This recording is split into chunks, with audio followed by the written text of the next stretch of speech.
ನಮಸ್ಕಾರ ಪ್ರಿಯ ಸ್ನೇಹಿತರೆ, MDR ಸ್ಟುಡಿಯೋಗೆ ಸ್ವಾಗತ. ಇವತ್ತಿನ ವಿಶೇಷ ಪುರಿ ಜಗನ್ನಾಥ ದೇವಾಲಯದ ಸಂಕ್ಷಿಪ್ತ ಪರಿಚಯವನ್ನು ನಿಮ್ಮ ಮುಂದೆ ಪ್ರಸ್ತುತಪಡಿಸ್ತಾ ಇದ್ದೇನೆ.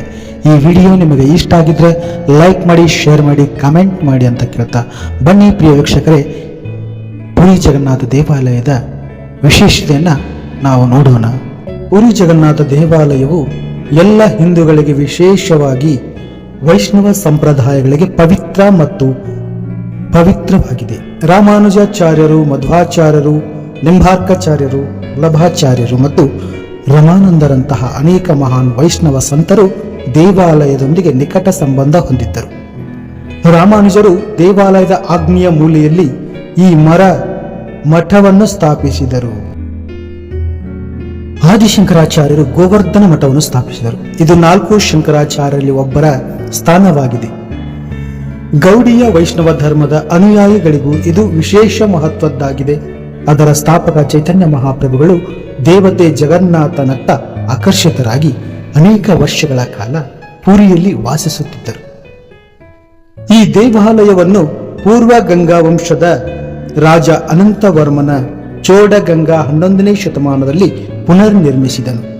ಅವನ ವಂಶಸ್ಥ ನರಸಿಂಹದೇವ ಮತ್ತು ಮಾತೃ ಕಡೆಯ ರಾಜೇಂದ್ರ ಚೋಳನ ಕೆಂಡುಪಟ್ನ ತಾಮ್ರ ಫಲಕ ಶಾಸನದಿಂದ ವಿವರಿಸಲಾಗಿದೆ.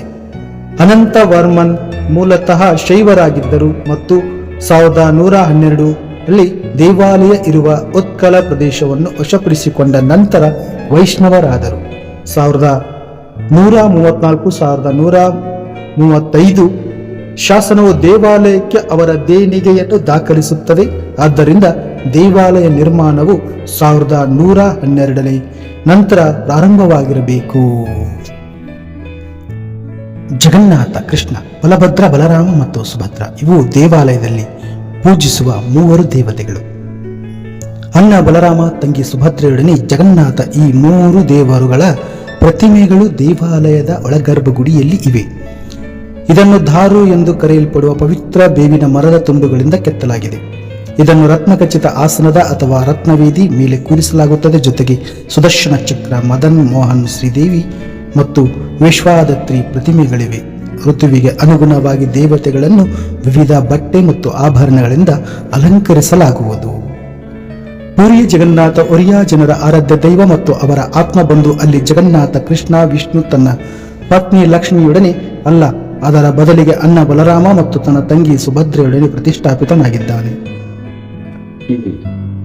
ಇವರ ಪ್ರತಿಮೆ ಮರದಿಂದ ಮಾಡಿದ್ದು. ಇವು ಕಿವಿ, ಕಾಲಿಲ್ಲದ, ಕಣ್ಣಿನ ಜಾಗದಲ್ಲಿ ದೊಡ್ಡ ವರ್ತುಲ ಮತ್ತು ಮುರಿದ ಕೈಗಳ ಮೂರ್ತಿಗಳು. ಆದರೆ ಜನರಿಗೆ ಕರೆದಾಗ ಕಾಲಿಲ್ಲದಿದ್ದರೂ ಓಡಿ ಬರುವ, ಕಿವಿ ಇಲ್ಲದಿದ್ದರೂ ಆಲಿಸುವ, ಮುರಿದ ಕೈಯಿಂದಲೇ ಅಭಯ ನೀಡುವ ಆರಾಧ್ಯ ದೈವ ಜಗನ್ನಾಥನೆಂದರೆ ಭಕ್ತರಿಗೆ ಬಹಳ ಭಕ್ತಿ ಮತ್ತು ಪ್ರೀತಿ. ಈ ದೇವಾಲಯವು ರಾಮೇಶ್ವರ, ಬದ್ರಿನಾಥ್, ಪುರಿ ಮತ್ತು ದ್ವಾರಕಾಗಳನ್ನು ಒಳಗೊಂಡಿರುವ ಪವಿತ್ರ ವೈಷ್ಣವ ಹಿಂದೂ ಚಾರ್ಧಾಮ್ 4 ದೈವಿಕ ತಾಣಗಳಲ್ಲಿ ಒಂದಾಗಿದೆ. ದೇವತೆಗಳ ಸುಂದರ ಚಿತ್ರ. ಬೇಸಿಗೆಯಲ್ಲಿ 3 ದೇವರಿಗೆ ತಣ್ಣೀರಿನ ಸ್ನಾನ, ಮಾವಿನ ಹಣ್ಣಿನ ನೈವೇದ್ಯ ಮಾಡುವರು. ಮಾನವರಿಗೆ ಬರುವಂತೆ ಈ ಸ್ನಾನದಿಂದ 3 ದೇವತೆಗಳಿಗೂ ತೀವ್ರವಾದ ಜ್ವರ, ನೆಗಡಿ ಬರುತ್ತದೆ ಎಂಬುದು ಜನರ ನಂಬಿಕೆ. ಹೀಗಾಗಿ ಜ್ವರ ಮತ್ತು ನೆಗಡಿ ಇರುವ 3 ದೇವರನ್ನು ಜನರಿಂದ 15 ದಿನಗಳ ಮಟ್ಟಿಗೆ ರಹಸ್ಯ ಸ್ಥಾನದಲ್ಲಿ ದೂರವಿರಿಸುತ್ತಾರೆ. ಆ ಸಮಯದಲ್ಲಿ ಜನರಿಗೆ ದೇವರ ದರ್ಶನವಿಲ್ಲ. ಜನಜಂಗುಳಿ ಇರುವ ದೇಗುಲದಿಂದ ದೇವರನ್ನು ದೂರ ಕರೆದೊಯ್ದು ಅಜ್ಞಾತವಾದ ಅನಾಸಾರ ರಹಸ್ಯ ಗೃಹದಲ್ಲಿ ಪ್ರತ್ಯೇಕವಾಗಿ ಇಡಲಾಗುತ್ತದೆ. ಈ ಕೋಣೆಗೆ ನಿಗದಿತ ಪೂಜಾರಿಗಳಿಗೆ ಮಾತ್ರ ಪ್ರವೇಶವಿರುತ್ತದೆ. ಅಲ್ಲದೆ ದೇಗುಲದ ವೈದ್ಯರು ಈ ದೇವ ರೋಗಿಗಳ ಶುಶ್ರೂಷೆ ಮಾಡುತ್ತಾರೆ. ದೇವರ ಆಹಾರದ ವಿಷಯದಲ್ಲಿ ವೈದ್ಯರು ಬಹಳ ಕಟ್ಟುನಿಟ್ಟಾದ ಪಥ್ಯ ಮಾಡಿಸುವರು. ಬೇಯಿಸಿದ ಕರಿದ ಆಹಾರವನ್ನು, ಅನ್ನ, ಮಸಾಲೆ, ಸಿಹಿ, ಹುಳಿ ದೇವರಿಗೆ ಈ ಸಮಯದಲ್ಲಿ ನೈವೇದ್ಯಕ್ಕೆ ಇಡುವುದಿಲ್ಲ. ಅದರ ಬದಲು ನೀರು, ಗೊತ್ತಾದ ಹಣ್ಣುಗಳು ಮತ್ತು ಕಾಳು, ಮೆಣಸು, ಲವಂಗ, ಸೊಂಪಿನ ಕಷಾಯ ಮಾತ್ರ ನೈವೇದ್ಯ ಮಾಡುವರು.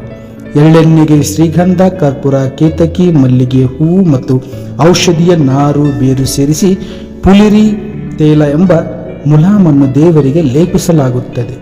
ವೈಜ್ಞಾನಿಕವಾಗಿ ಇದು ಮರದ ಮೂರ್ತಿಗಳನ್ನು ಕಿಟಕಿಗಳಿಂದ ರಕ್ಷಿಸುತ್ತದೆ. ಈ ಬಗೆಯ ಪಥ್ಯ ಮತ್ತು ಲೇಪನದ ನಂತರ ಕೊನೆಯಲ್ಲಿ ದೇವರ ಸಂಪೂರ್ಣ ಚೇತರಿಕೆ ನೆರವಾಗಲು ಔಷಧಿಯ ಮೂಲ ಮೋದಕಗಳನ್ನು ರಾಜ್ಯ ವೈದ್ಯರು ನೀಡುತ್ತಾರೆ. ಈ 15 ದಿನಗಳ ಅನಾಸಾರದ ನಂತರ ಆಷಾಢ ಅಮಾವಾಸ್ಯೆ ಕಳೆದ ಮೇಲೆ ಮೂವರು ದೇವರುಗಳು ಆರೋಗ್ಯವಂತರಾಗಿ ಮರಳಿ ಊರಿಗೆ ಬರುತ್ತಾರೆ. ಆಗ ಭಕ್ತಾದಿಗಳಿಗೆ ನವಜೌಬನ್ ದರ್ಶನದ ಭಾಗ್ಯ. ಅಲ್ಲಿಯವರೆಗೆ ಪೂರಿಯ ದೇವಸ್ಥಾನದಲ್ಲಿ ಪಟದ ಚಿತ್ರಗಳನ್ನು ಇಟ್ಟು ಪೂಜಿಸಲಾಗುತ್ತದೆ. 100 ವರ್ಷಗಳಿಂದ ನಡೆದು ಬಂದಿದೆ. ಈ ಸಂಪ್ರದಾಯವನ್ನು ಚಾಚೂ ತಪ್ಪದೆ ಓರಿಯಾ ಜನರು ನಂಬುತ್ತಾರೆ ಮತ್ತು ಪಾಲಿಸುತ್ತಾರೆ. ಪ್ರಿಯ ವೀಕ್ಷಕರೇ, ಈ ಮಾಹಿತಿ ನಿಮಗೆ ಇಷ್ಟ ಆಗಿದ್ರೆ ಈ ನಮ್ಮ ಚಾನೆಲ್ನ ಸಬ್ಸ್ಕ್ರೈಬ್ ಮಾಡಿ, ಲೈಕ್ ಮಾಡಿ, ಶೇರ್ ಮಾಡಿ, ಕಮೆಂಟ್ ಮಾಡಿ ಅಂತ ಕೇಳ್ತಾ ಮತ್ತೆ ಮುಂದಿನ ವಿಡಿಯೋದೊಂದಿಗೆ ಭೇಟಿ ಆಗ್ತೀನಿ. ಅಲ್ಲಿವರೆಗೂ ನಮಸ್ಕಾರ ಪ್ರಿಯ ವೀಕ್ಷಕರೇ. ನಮಸ್ಕಾರ.